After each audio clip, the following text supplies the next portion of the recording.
Thanks for joining us for another edition of Religious Hard Talk. I'm Ian Boyne. Today we explore Islam. We have with us Islamic scholar Dr. Abdullah Hakim Quick. He is the first African American to have graduated from the Islamic University of Saudi Arabia in 1979. He's a well-known scholar in the Islamic world. Lived for some time in South Africa, has visited over 62 countries, lecturing on Islam. He's based in Canada and has written this enthralling book, Deeper Roots, Muslims in the Americas and the Caribbean from before Columbus to the present. He believes that Islam is our roots as people of African descent, that the slaves who came from West Africa were largely Muslims, and that Islam was being practiced here during the time of slavery. So he's going to explore some of these interesting historical issues today on Religious Hard Talk. Later we're going to have two Jamaican Muslims also speak on their faith. We thank you so much for your company. Dr. Quick, good to have you. We were supposed to have met some years ago. It didn't work out. I'm very happy that you could be with us this year and to talk to us on the show. So you have this thesis, which some of us are acquainted with through the work of Dr. Afraz, who was at the university here. It is a view that has been contested, the view that a number of our slaves were really Muslims, that even some of the persons whom we thought were Christian, they were Muslim. You know, it wasn't healthy to declare yourself a Muslim during the time of slavery, and right. You know, some person disguised their Islamic practice. But you think that there is solid historical evidence, not conjecture, for the view of a strong Muslim presence in the Caribbean before and during the time of slavery? Yes. First off, I want to thank you for having me on your program. And as an African American with Caribbean roots, my wife is from Jamaica, from St. Anne's. Yes. It's always a homecoming when we come back into the region again, yes. Especially from Canada, because it's freezing now and it's snowing. It's good to have you. It's a beautiful homecoming to come back. Yes. Especially, you know, to deal with the roots, you know. And 2 days ago, we were up in St. James in Maroon Town. You're in Maroon Town? And we actually visited the historians there, and we traveled around, and, you know, again, this confirms to me, you know, some of the information, you know, that I have been studying over the years. So there was a strong Muslim presence in Maroon Town in St. James? Right. You know, and you know, not only did I study in Arabia, but I have a master's and PhD from the history department of the University of Toronto. That's true. So this is mainstream history. Mainstream history, so the documentation that I'm bringing to you is not just a guess. I'm not trying to twist information. Yes. I want to bring you hard facts. I see. Okay, religious and non-religious. Yes. You know, and so it's important for us to understand how history has been twisted and changed around. And, you know, the very fact that they say Christopher Columbus discovered America, you know, when people are living here already, you know, shows you that there's something wrong with the whole basis of the history. Yes. What we have shown, and I learned from, you know, when I learned the Arabic language, I started running into documents that was actually showing in Arabic Muslims crossing the ocean long before Columbus. Before Columbus? Before Columbus, and coming in contact with the people on this side of the world. Is that so? One of the documents, Al-Umari, who's a famous writer, he interviewed Mansa Musa, who was a great West African emperor who traveled in 1324 to Mecca. He made pilgrimage.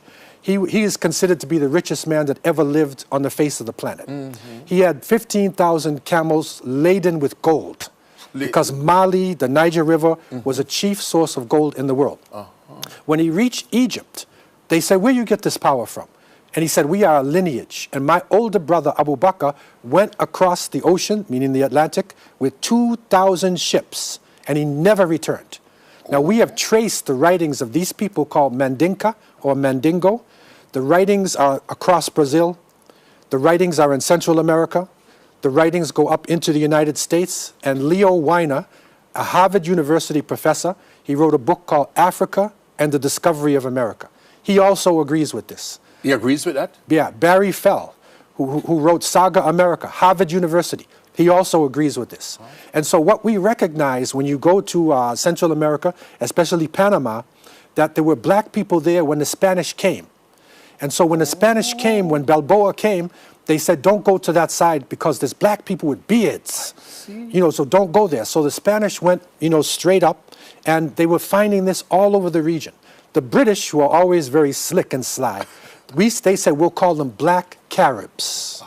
So the black Carib people that we now identify as Garifuna. The Garifuna people were in the island of St. Vincent, and they struggled also with the British, and they were exiled to Belize. So if you go to the Caribbean side of Belize, Costa Rica, all the way down to Colombia, there's black people all along that side. And the Garifuna are a distinct people, and they are speaking an African tongue up until now, and many of them are Muslims, and the queen of the Garifuna recognized my book. She lives in New York City now. Yes. And she recognized this work, and many of the Garifuna are returning to their roots. I'll be exploring this, you know, later on in the week, you know, here in the city. Following this, the slavery period now, there's documents coming to this in Arabic language, documents showing the slaves in Brazil. There was a big slave revolt in 1835. The Portuguese gave them boats and said, go back home. So they actually went back, and I was 2 years ago in Lagos. I visited the Oba of the Yoruba, who is the highest religious authority of the Yoruba, and he's a Muslim, by the way.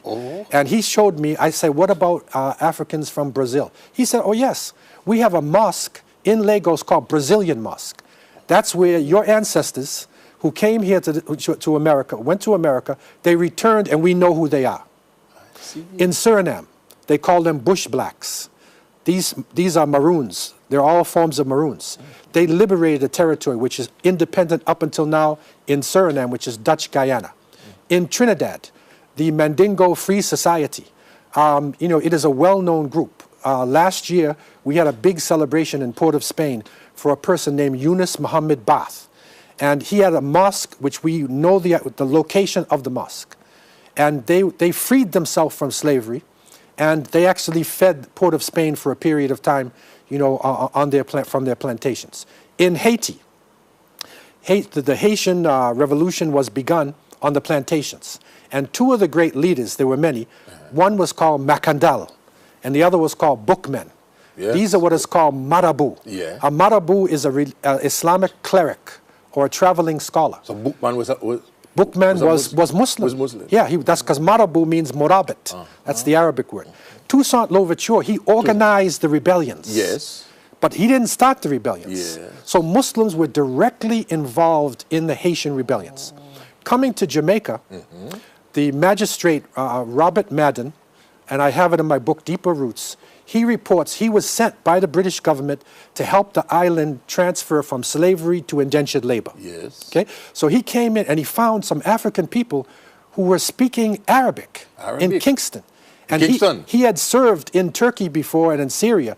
So he's Arabic? Yeah, so he quoted some Arabic to them. And he found out they were hidden Muslims. They had Christian names. But they were communicating to each other in Arabic language to the countryside of Jamaica. And there was a document, and Dr. Afroz, she mentions this. This is a solid thing that she brings out. This is the work, this is the writing of Muhammad Kaaba. And this is in Arabic, and we have this document, you know, where he's clearly writing in Arabic. So these writings are all over the region now. This is recognized in history departments, even European history departments now. European history departments? Yeah, that Muslims were here in the slavery period.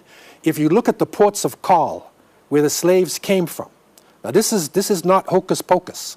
You can see Senegal, Gambia, along the Gold Coast. The major empires in that region were Muslims.